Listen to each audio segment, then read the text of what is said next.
be delivered to the rest of the country, as we already have data with regard to the master listed population in the country's 17 regions.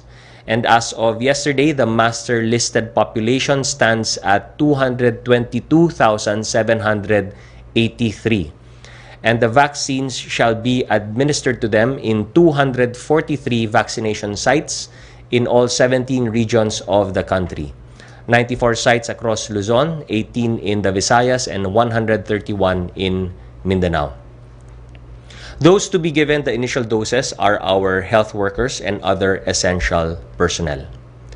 May mga karagdagang vaccine na rin na darating po mamayang gabi sa NAIA Terminal 3. We expect 487,200 doses of the AstraZeneca vaccines to arrive later.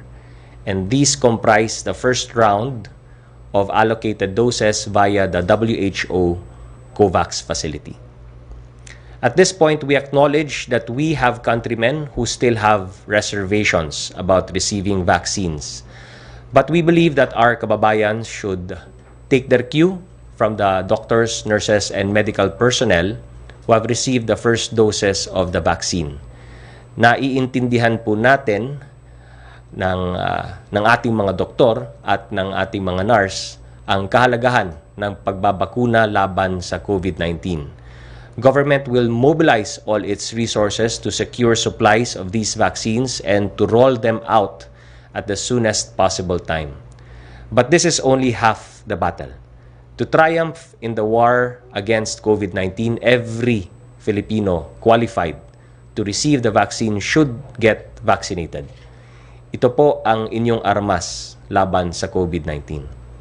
Today, we consider our health workers and our frontliners in our efforts against COVID-19 as our frontliners because they are our heroes.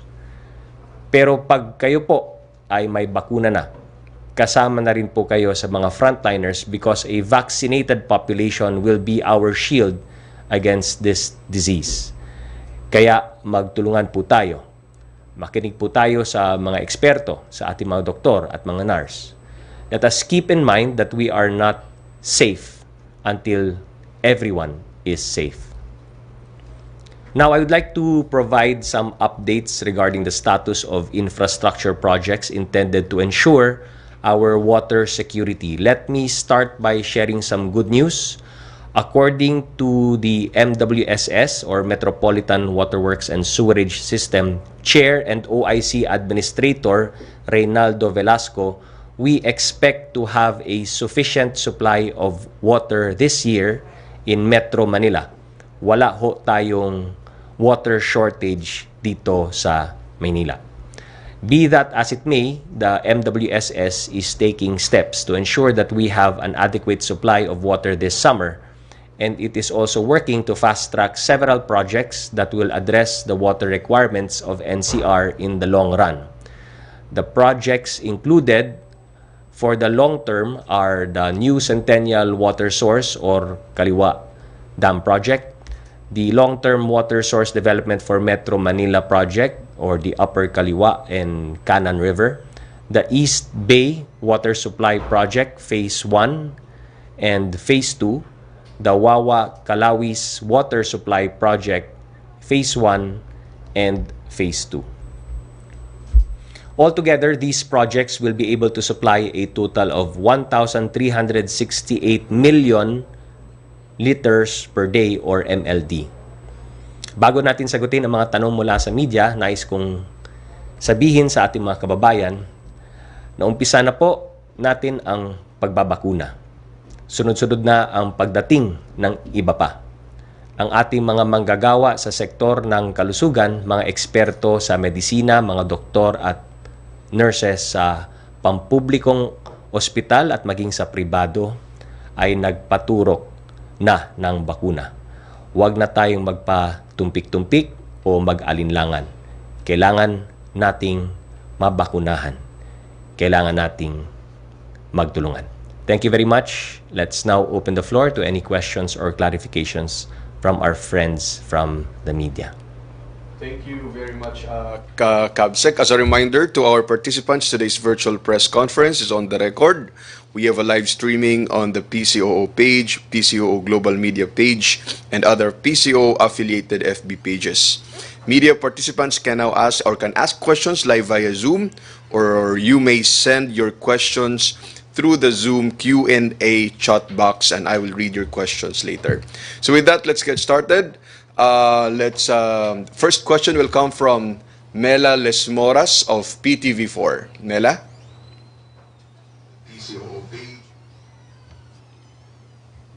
Mela? Please unmute. Okay. Mela, hindi ka pa rin po namin naririnig.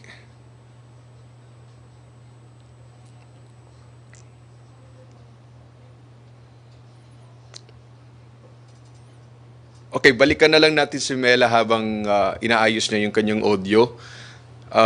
Mela? Melo Acuña muna of Asia Pacific Daily. Melo? Morning. I hope everything's well. Secretary Nograles and ASEC JB, good morning. I just have several questions. First and foremost is, it appears that Sinovac did not have senior citizens doon sa kanilang mga naturukan bago nagkaroon ng permiso sa Pilipinas. How long will senior citizens wait for the vaccines para sila makaligtas sa problemang dulot ng COVID-19? That's the first concern. Kabsec? Yes, well, ang proseso kasi natin sa IATF at sa pamahalaan ay we will leave it to the NITAG to give us their recommendations in terms of anong brand ng vaccine ang pwedeng gamitin sa anong sektor ng population, maging yung sa prioritization ng sectors ng population. So, as you all know, ang limitation po ng Sinovac is yung 18 to 59 na age range.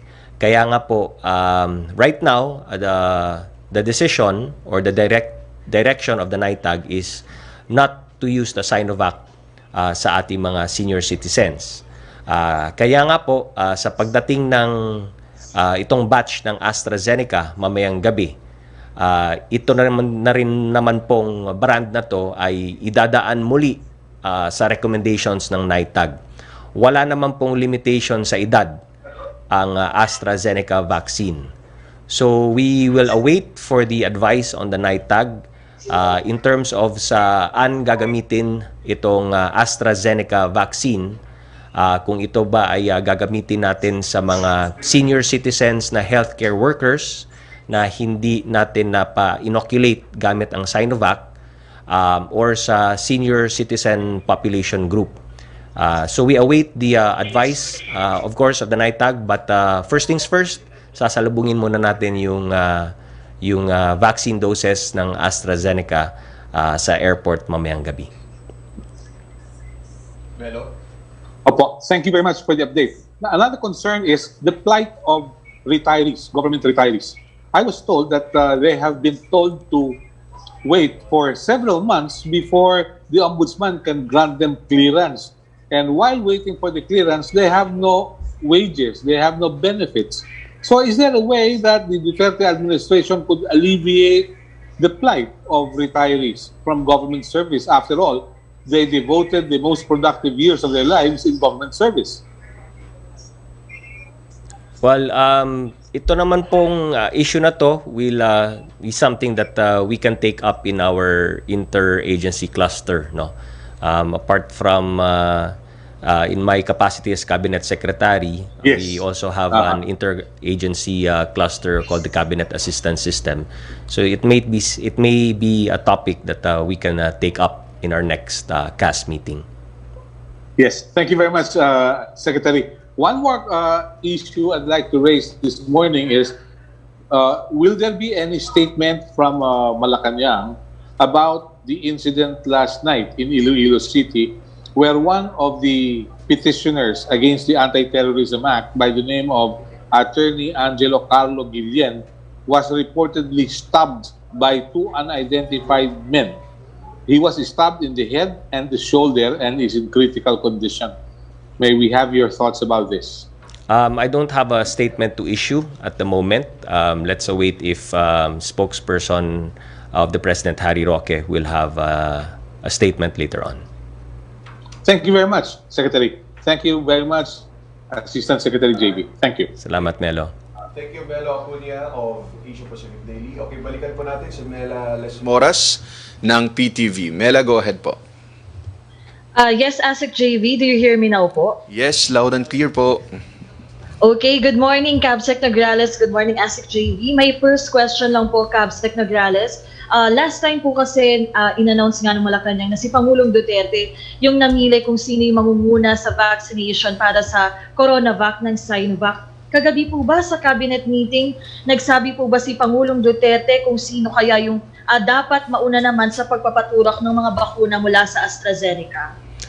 Wala naman, although he said he was just asking about kung kailan yung cabinet members ma-inoculate. So this is something that we'll have to discuss with the NITAG as well, no?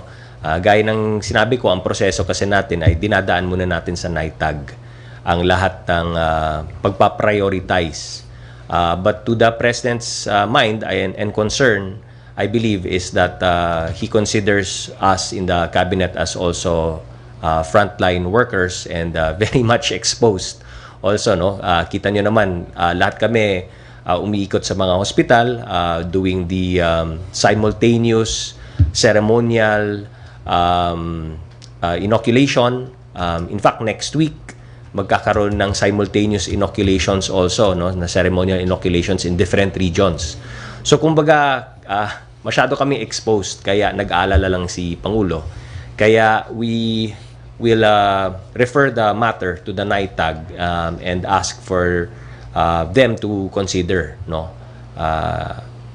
looking at the possibility na kumare yung mga cabinet members, lalo-lalo yung mga pinaka-exposed, might be able to get inoculated as well.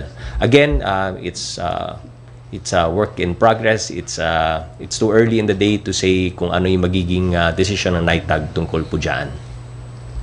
Opo. And Cabsec, sa cabinet meeting po ba kagabi, napag-usapan din yung procedural kung paano yung process na pagdadaanan nga pagdating ng AstraZeneca sa bansa.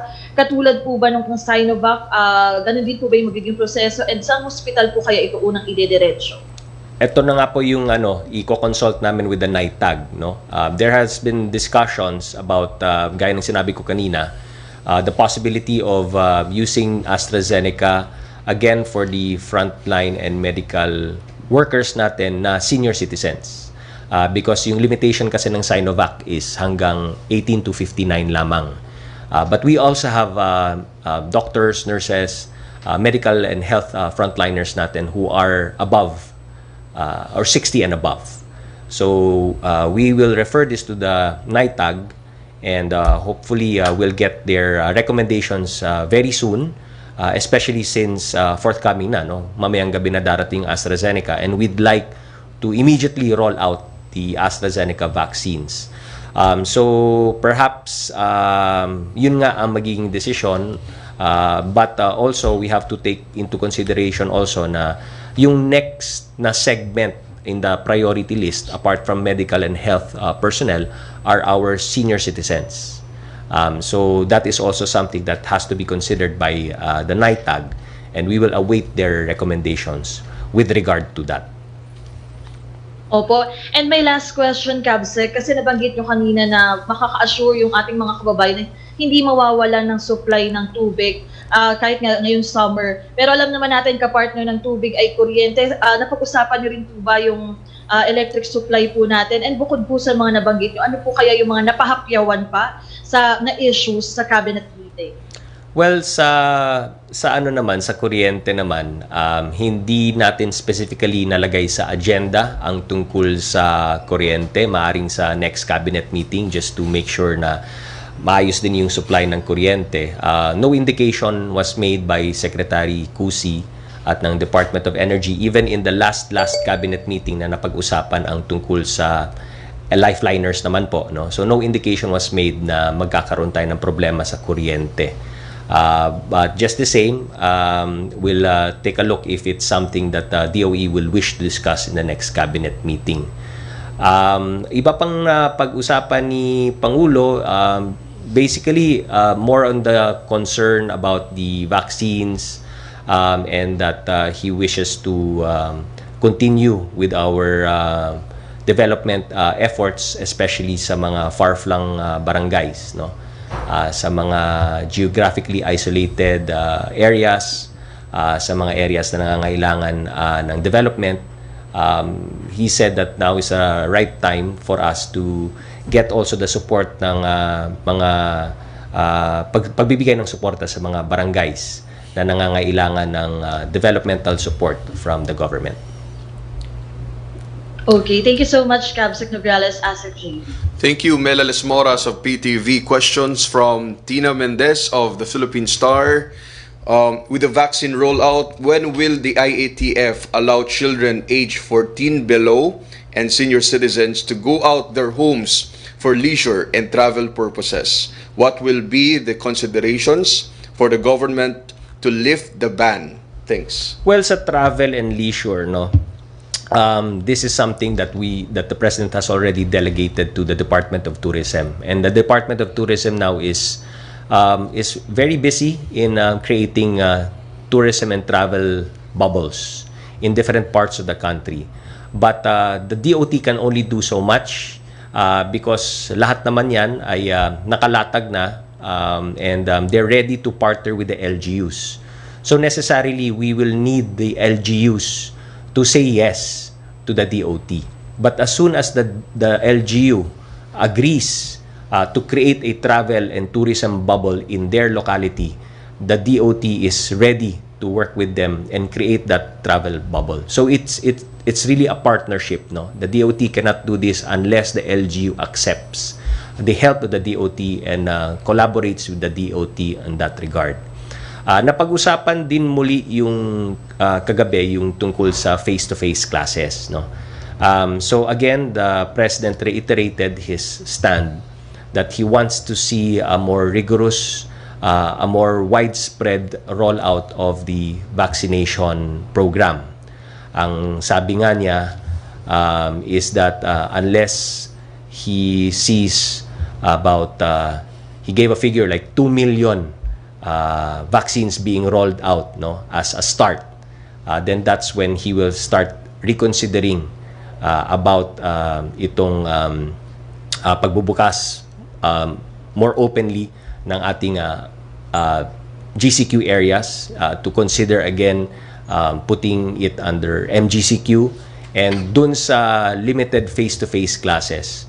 Ang napagkasunduan kagabi is that yung limited face-to-face classes are only will only be pilot classes to be selected very carefully by the Department of Education. Doon sa mga areas na mababa ang transmission rate ng COVID, na mababa ang kaso ng COVID. So these are just pilot, limited face-to-face classes. And in fact, even some private schools have also reached out to DepEd and asked also that kung maaring sumama rin sila sa mga pilot programs ng DepEd for limited face-to-face classes. But again, the President still wants to see a more massive vaccination rollout for him to gain enough of that, yung kumbaga yung kumpiyansa, tumaas yung kumpiyansa niya na pwede nang mag-open ng limited face-to-face classes ang DepEd. Maging dun sa mga GCQ areas na bubuksan muli for MGCQ. Thank you, Kabsec. Questions from Heidi Sampang of DZAS. Ano po ang posisyon ng Malacanang sa no vaccine, no work policy? Ipagbabawal ba ito ni Pangulong Duterte? Si Pangulong Duterte has always said, no, na hindi natin ipipilit ito, yung vaccine sa ating mga kababayan. So, walang pilitan yan. Although, syempre, tayo po ay laging nananawagan sa ating mga kababayan. At sa nakita naman po natin, tumataas naman po ang kumpiyansa ng mga kababayan natin habang nagro-roll out tayo ng vaccines. Sa una nga po, may mga agam-agam pa maging sa health and medical sector po natin. Hindi naman po lahat ng mga healthcare workers on day one ay agad na pumayag, no? Pero habang nagro-roll out ng vaccine at naumpisa na nga po, tumataas din yung kumpiyansa ng ating mga healthcare workers. Kaya nga po, marami na rin pong mga hospital, maging ang private hospital, ang nag-reach out ngayon sa mga vaccine cluster head at ang ating vaccine cluster na humingi rin sila ng kanilang allocation. So, ibig po sabihin, maging yung demand for the vaccines ng Sinovac ay naging mataas na maging sa mga healthcare workers. So, ganun din po ang mangyayari for the rest of the population. Habang nakikita nila at kami nagpapasalamat ng lubos sa media, no, sa wide coverage, pagko-cover ninyo ng lahat ng ginagawa nating vaccination rollout, dahil nakakatulong din ito in terms of transparency at nakikita ng ating mga kababayan na maganda naman ang rollout, mabisa, safe at wala naman nakikitang really fatal na adverse effects. May mangilan-ilan dyan pero very, very, very minor. Kaya nga po, again, walang pilitan para kay Pangulong Duterte, although talagang ine-encourage niya at ine-encourage ng buong gobyerno ang lahat ng mga kababayan natin na pagdating ng oras, takdang oras na kayo na rin po ay susunod at nasa linya na nga po na papabakunahan, tanggapin po natin ito ng buong loob at walang pag-alinlangan. Next question will come from Trish Terada of CNN Philippines. Trish? Hi, good morning, Capsec Morning, and Trish. ASIC JV. Sir, first question, just a clarification. So, by mentioning this limited face-to-face classes, you mean you're just saying this as a proposal of DepEd, no? But it isn't necessarily happening soon until mangyari yung 2 million vaccination rollout. That was the indicative number that the president mentioned, no? It's something that he is, well, to us it means like it's like a baseline for him, no? Unless he sees that going on, then that's the only time that he will start considering it. On whether or not he wants a bigger number of a rollout, well, it's really up to him to decide. But it was well explained naman na this is limited, it will be piloted. There are a number of schools and LGUs that have already agreed. There are a number of public schools, principals, the parents, the teachers, the students even who have agreed to be part of the pilot. But even so, si Secretary Briones said that she may still even cut down on that number just to make sure na merong talagang selected na pilot areas. But again, the President said na let's have a massive rollout first. So no, it's not happening anytime soon. But we expect, no, to have a lot of we're already 600,000 vaccines from Sinovac. We're receiving almost 500,000 from AstraZeneca. For this month of March, Secretary Galvez has committed that we will get within the month of March ang 1 million doses from Sinovac again, and we have, as he mentioned already, a budget for that na allocated, and we'll be purchasing that 1 million worth of Sinovac vaccines. So that means by March we will have almost 2 million, no? And then that ends our first quarter. Hopefully we'll get even more if meron pang darating na bago, because si Secretary Galvez, remember, is flying to India. March 9 to March 12, he'll be in India to solidify our supply agreement with the Serum Institute of India. And we'll see, no? Tingnan muna natin kung darating ba yan ng first quarter or what's remaining sa first quarter or by second quarter. So, abangan natin anong mangyari sa March, and then by second quarter, presumably we'll have more than 2 million already vials coming in. So, baka yun yung parang indicative timeline na sinasabi ni Pangulo, at kaya nasabi nga niya yung 2 million doses or vials na darating dito sa bansa. I see. Sir, yung sa AstraZeneca naman po, ibig sabihin, sir, hindi pa po, not necessarily, or from it, what I understand, NITAG po yung magde-decide, pero napag-desisyonan po ba kung bukas na rin po ba yung rollout ng AstraZeneca? Like, for example, Sinovac, pagkadating, kinabukasan rollout agad? As of the moment, ang alam ko ay nagmi-meeting na po ang NITAG today. No? Okay. So, let's wait and see. Ayoko rin pangunahan anong maging decision nila.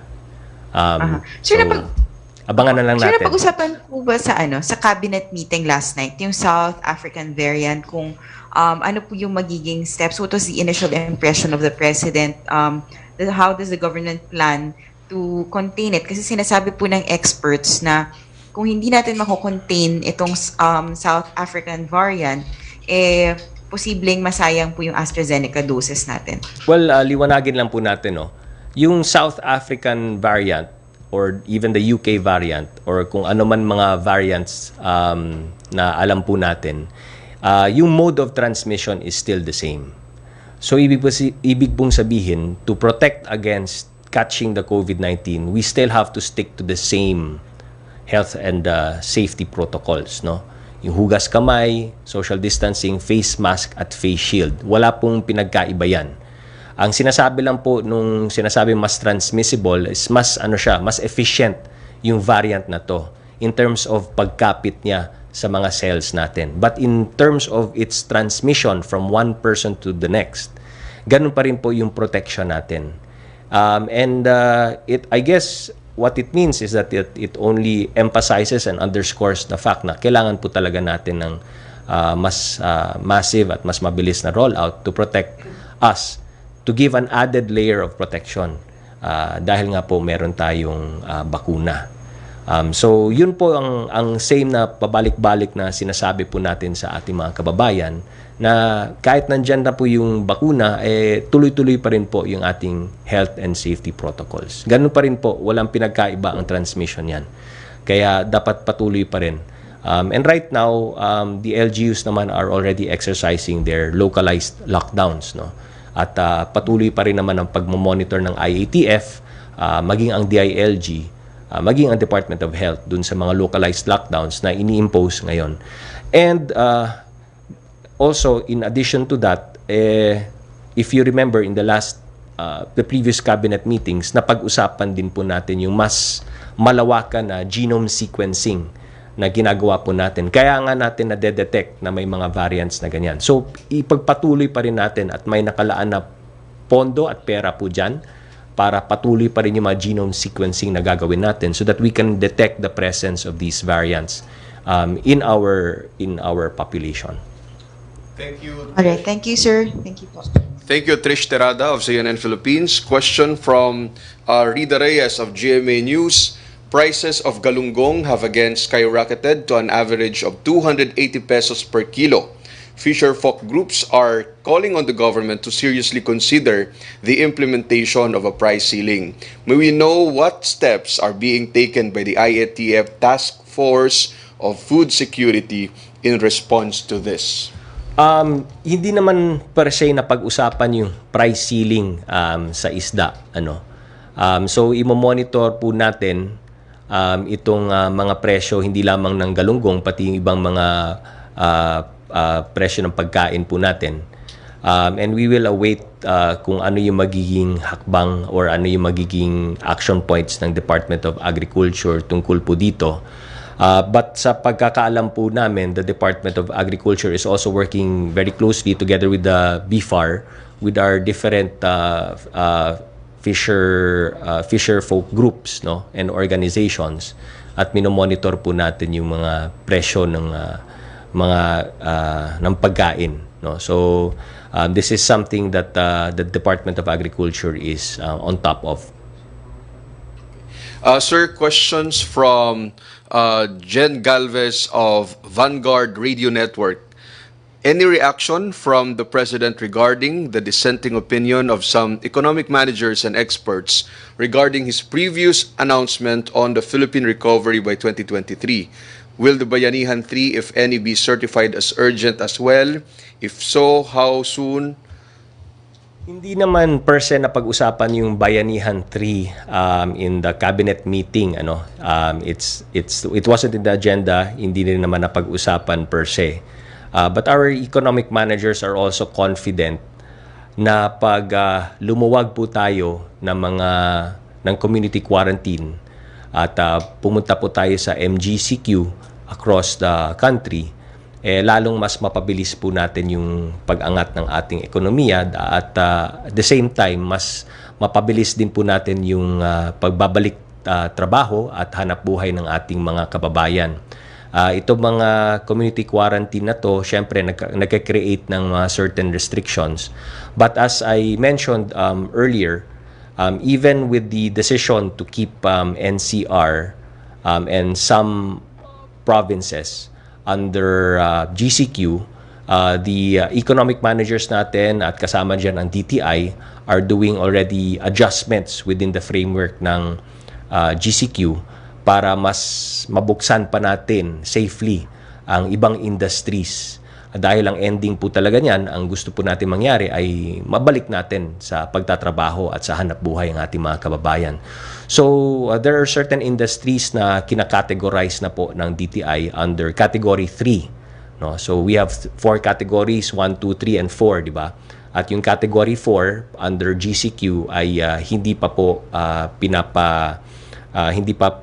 binubuksan yung mga industriya na yan. Limited pa po. But again, like I said, in the DTI, what the DTI is doing is in areas that are currently in GCQ, may mga Category 4 industries na nililipat na po sa Category 3 para mas mabubuksan pa natin ng mas maluwag ang mga industriya na yan para makabangon sila at makapagsimula muli ng kanilang negosyo at makakapag-hire na naman po ng mga workers para po doon. Sec, questions from Sam Medanilia of the Business Mirror. May nabanggit na po kaya kung kailan mag-start ang construction ng Kaliwa Dam Project? Yung sa Kaliwa Dam Project, right now, ang status po niyan is that actually we are we expect the arrival of the tunnel boring machine in May of 2021. So pag dumating po yung tunnel boring machine ay mas mapapabilis po natin, mas makikita natin na mas mabilis na yung pag-usad ng project. So of course we know that the completion target date ng completion nito is 2025. But umaasa tayo dito because if this is successful and we complete it by 2025, malaki po magiging masusupply nitong tubig dito sa Metro Manila. And this will really spell a difference noon sa ating water security dito sa NCR. From Sam Medanilia pa rin po, Sec, na-discuss din po kaya sa cabinet meeting ang alleged onerous water concession agreement of the government with Maynilad and Manila Water? If yes, may na-complete na po kaya ang new service agreements na ipipresent sa both companies for their consideration? Yes, abangan natin ang latest developments tungkol dito. Pero yung inatasan ni Pangulong Duterte to work out the new concession agreements or the proposed concession agreements are already within their final stages, parang finishing touches na lang po. At pagkatapos po niyan, kung yung grupo o yung mga nautusan or inatasan ni Pangulong Duterte to negotiate, no, or renegotiate at finalize these new water concession agreements, they know what to do. Alam na po nila kung ano yung kailangan nilang gawin. Pero ang report po kagabi ay halos patapos na. Ang finishing touches na lang po dun sa agreements na yan. At abangan na lang po natin yung mga susunod na developments tungkol po dyan. Next question will come from Dreo Calonzo of Bloomberg. Dreo? Hi, good morning, Secretary. Sir, you mentioned earlier in your opening statement that 189,000 of the Sinovac, of the 600,000 Sinovac vaccines have been delivered. So we still have up almost 2/3 na naka-store.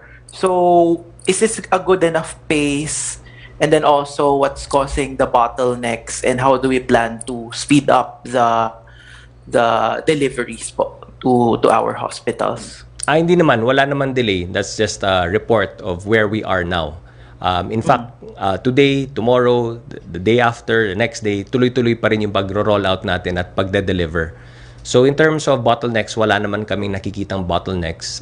In fact, ang instruction nga po is as soon as it is delivered, to already begin the inoculation and vaccination process. Do not wait anymore for us. Yung pagpupunta nang namin sa mga hospital at nagkakaroon tayo ng mga seremonyas, those are just ceremonial kumbaga vaccinations. But even before the ceremony, even before that symbolic na pagtuturok, nagkakaroon na po ng vaccination doon. So we're just there to do the programs, just to kumbaga signal and have a ceremony. But ang instructions po is as soon as it's delivered, umpisa na po. So next week, we will see simultaneous ceremonial vaccinations in the CAR region, Region 1, Region 3, Region 4A, Region 4B, Region 5, Region 6, Region 8. That's for Monday only of next week. And then, of course, Tuesday, we'll go to the other regions. But as we speak, like I said, ngayon pa lamang po, dinedeliver na po ang mga Sinovac vaccines to the different hospitals, the different regions ng buong kapuluan. So, wala pong delay, wala pong naantala. Sir, in terms of storage, do we have enough capacity to accommodate these vaccines as our stockpile increases? So may paparating tayo na almost 500,000, and then meron pa tayong nilalakad na 1 million from Sinovac. So kaya po ba yun? Yes, kayang-kaya naman. During this whole time na hinihintay natin yung pagdating ng mga vaccines, lahat ng simulation, exercises, lahat ng preparations on the ground, at kasama dyan yung pag-inventory natin ng mga storage facilities, refrigerators, cold storage facilities, ultra-cold storage facilities ay ginawa po natin. So naka-inventaryo naman po lahat. Naka-simulate na lahat na po na master listing na gawa na po natin. So we're very, very prepared, no? Down to the regions, regional level, local government level. Lahat naman po tayo ay prepared dito. May also add na it's not something new to us. Yung vaccination and immunization program has long been conducted by the different LGUs. Kanya lamang, yung immunization program na ginagawa natin sa mga kabataan, yung kontra polio, kontra tigdas, kontra measles, at iba pang sakit, ginagawa naman po natin yan yearly. So, kumbaga, sanay na rin ang ating LGUs tungkol dyan. In terms of storage facilities, meron na rin naman po. Yung Sinovac pati yung AstraZeneca hindi naman maselan. These are not the ones that need yung ultra-cooled na storage na -70 or -60.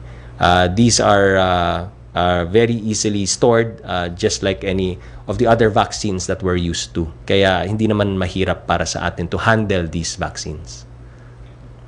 Sir, did the President give any new indications or order regarding the opening up of the economy or the shift to MGCQ, given that that desired number of fish, yung 2 million, seems to be very possible to be hit this month? Dun po sa ating cabinet meeting, sir. Sabi niya, gusto niya talaga. He really wants to. Kumbaga, number one, the first thing is that he's very happy na with the rollout, with what's happening sa rollout. He wants to see more happening as a challenge to all of us na gusto niya makita na mas malawak pa na rollout. And he's very happy, obviously, to receive the next batch of vaccines, itong AstraZeneca tonight. So that gives even more confidence, no? Mas tumataas ang kumpiyansa ni Pangulo. At gaya nga sabi ni Secretary Charlie, within the month of March also, we'll be getting our 1 million doses ng Sinovac. So, mas napapataas pa lalo yung kumpiyansa ni Pangulong Duterte. So, I foresee this to be something that will be in the works sa second quarter. Sa second quarter po. Baka ito na yung tamang panahon na mag-shift na tayo sa MGCQ para sa buong Pilipinas. Thank you, Dreo Calonzo. Sir, sorry. Kasi last question from me po. I'll shift lang po dun sa water deal, sir. You said finishing touches na lang. Is this the final draft? I mean, there was an initial draft before, according to the DOJ. So, itong sinasabi nyo na finishing touches to the final draft already of the new contracts. Thank you. Parang ganun na nga, finishing touches na lang eh. So, I think this would be what will be that is being finalized. This is being finalized. Finishing touches na lang. Then after that, yun na, yung pakikipag-negotiate na. Thank you, Dreo Calonzo of Bloomberg. Questions from Tina Mendez. Regulators in Europe are at odds over whether the Oxford AstraZeneca vaccine should be given to the elderly. Poland only recommends for those younger than 60. Italy goes one step further and only recommends it for those 55 and younger. Has the IATF or the NITAG not considered the developments related to the AstraZeneca vaccination abroad in relation to administering these vaccines on senior citizens in the Philippines? Gaya ng sinabi ko, ayoko pong pangunahan yung magiging desisyon ng NITAG. Alam ko po ay nagmi-meeting sila ngayon in anticipation of the arrival ng AstraZeneca vaccines. Sila po yung mga eksperto, sila po yung mga dalubhasa, sila yung mga eksperto, sila yung mas nakakaalam. Lahat naman po ito ay dumadaan sa kanilang pagsusuri, yung pag-aaral nila, yung pagtingin nila mga datos, pag-consider din po ng ating FDA, na inapprove po ng ibang bansa. Lahat po yan ay hawak po ng ating NITAG, maging ang ating FDA. At lahat naman po yan ay magiging ifa-factor in sa kanilang pagdedesisyon. Kami naman po ay abangan namin, hintayin po namin kung ano yung maging final recommendation sa atin ng ating NITAG. Next question will come from Big J Lagang of PTV Davao. Hi po, good morning. May buntag. Can you hear me po? Ay, may buntag. Yes, hi Kabsek, may buntag.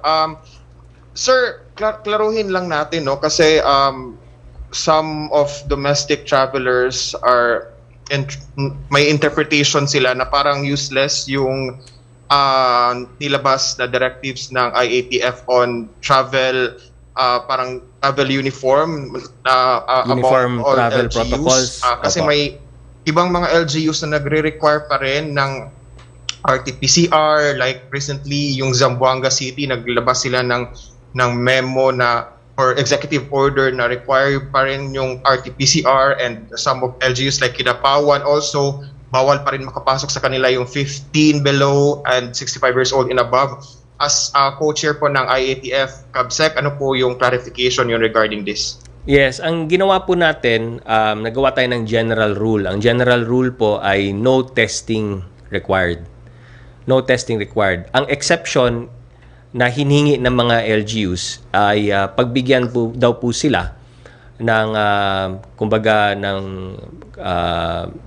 pagkakataon o karapatan na mag-require ng some sort of testing before flying. So ang naging final decision, o sige, ang general rule is no testing required except if required, if kailangan ng LGU. So it's really up to the LGU. So ibig po sabihin, pag sinabi ng LGU na kailangan pa rin, then it has to be RT-PCR. Wala na iba. Wala na yung rapid test, wala na yung antigen, hindi na kailangan yun. It's RT-PCR before travel. Pero papayag rin po ng saliva testing mula sa Red Cross. Kasi yung saliva testing ng Red Cross, yan lang yung tanging saliva testing na RT-PCR na inaprubahan po ng ating IATF at ng RITM. So yan lang po.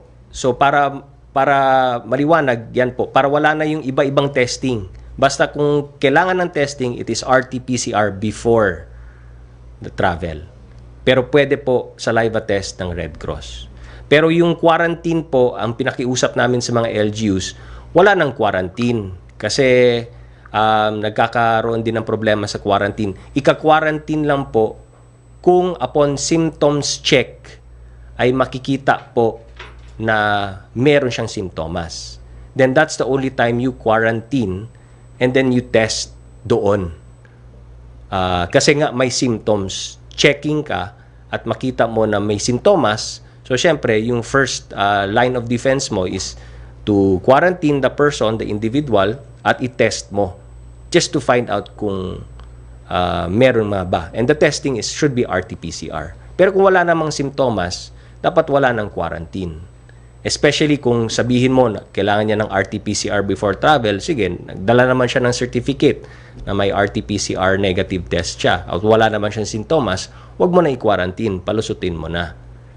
And then, wala na rin yung mga medical certificate. Kasi yung dati, yung mga LGU, may mga medical certificate, pero may limitation kasi ang medical certificate. At ang reklamo nga, napepeke pa.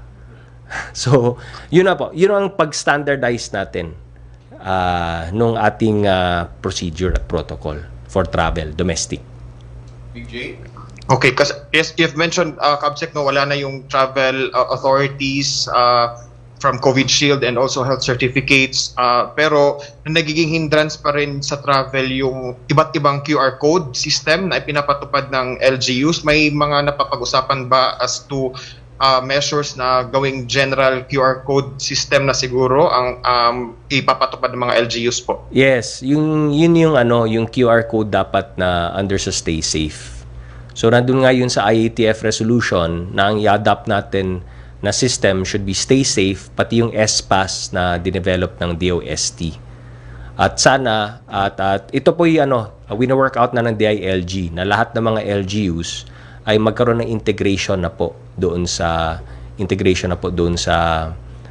Stay Safe PH system, pati doon sa SPAS na dinevelop ng DOST. Thank you. Additional ko lang, Kabsec. One more thing po. Kabsec, ano lang po yung parang directive nyo since ito na, nagsimula na tayo ng rollout, and ano po yung parang directives nyo sa mga LGUs on how to prepare their areas once na dumating na yung vaccines din sa kanila para mabigyan din yung mga nasa priority list ng vaccination program ng government po? Yes, sa mga LGUs, alam po natin na ito yung prepare na po natin. Matagal na po yung paghahanda natin para dito, yung mga simulation exercises, yung pag-submit nyo ng mga master listing, at lahat ng mga preparations on the ground na hiningi namin sa inyo, na nakita naman po natin na buong-buong na preparations na ginagawa ninyo. Ito na nga po ang pag-rollout natin ng vaccination. Ito na yung actual, hindi na po to simulation. Kaya I'm very confident na lahat ng LGUs natin ay handa na. Of course, meron na kaming indicative number based sa mga master list na sinabit nyo po sa amin. And we will be delivering. Kung hindi pa nakaabot sa inyo, asahan nyo po na darating sa lalong madaling panahon yung mga vaccines. At alam nyo na po kung anong dapat gawin. At patuloy na rin po sana habang binabakunahan natin ang mga healthcare and medical frontliners ninyo, patuloy pa rin natin yung ating mga confidence building measures, yung pagpapaakyat po natin ng kumpiyansa ng ating mga kababayan na pagdating ng oras na sila na po ay pababakunahan, sana mataas na rin po ang kanilang pagtanggap at ang confidence level nila para tanggapin ang mga vaccines na para sa kanila, sa kanilang kaligtasan, sa kaligtasan ng kanilang mahal sa buhay at sa kaligtasan ng buong sambayan ng Pilipinas. Thank you, Big J Lagang of PTV Davao. Thank you. Last questions will come from Jun Caniete of TechCast Media Hong Kong. Jun? Hi, can you hear me? Yes, Is sir. it clear? Yes, sir. Yeah. Good morning, Kapsec, Nograles, at ASEC JB. Thanks for having me. My question is with regards to the rollout. We here in Hong Kong received the Sinovac, I think a little over a week compared to the Philippines. And 2 days later, the whole cabinet of Chief Executive Carrie Lam made a public display of getting the jab, to boost the confidence of the public to go through the vaccination also. So my question is there such a plan with regards to department heads in the Philippines to do the same public display of confidence with regard to Sinovac vaccine? In terms of willingness, we're all willing. All of us in the cabinet, we're willing if it is something that will really help boost up the confidence level. But again, we defer to the decision of our NITAG, our National Immunization Technical Advisory Group.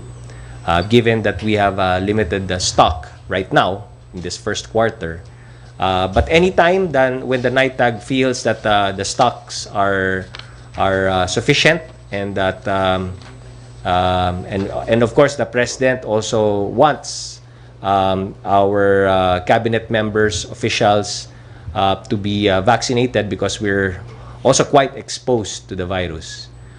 So we will defer to the NITAG when the NITAG feels that it is time, and it gives its advice and recommendations that okay, it's time for the cabinet members to show to the people of the Philippines that they too are willing to be vaccinated and to boost the confidence level. Then anytime we're ready.